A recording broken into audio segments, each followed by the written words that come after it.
C'est un village à la croisée des chemins.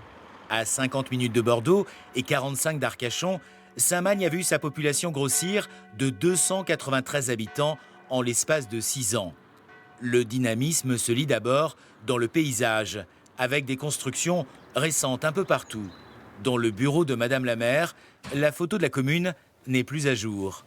Ces dernières années, il y a eu un lotissement de ce côté-là, il y a eu la mairie de ce côté-là, un prochain lotissement par ici.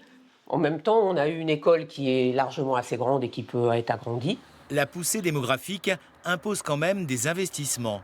Un petit pôle commercial est par exemple en construction. En attendant, le salon de coiffure est toujours dans l'ancienne poste. Et la vitalité du village fait causer. Il perd son charme, en fait, puisqu'il y a beaucoup plus de lotissements, donc beaucoup moins d'espace vert. Après, comme je vous l'ai dit, c'est tant mieux pour les commerces, mais j'avoue, moi, je trouve qu'il devient un peu plus dénaturé, en fait. Quand on va dans la rue, on ne croise pas du monde qu'on connaît tous les jours, quoi. C'est plutôt bon pour le commerce. Oui, ah oui, c'est sûr. On voit le changement, oui. David a choisi de s'installer sur la commune en raison du prix de l'immobilier.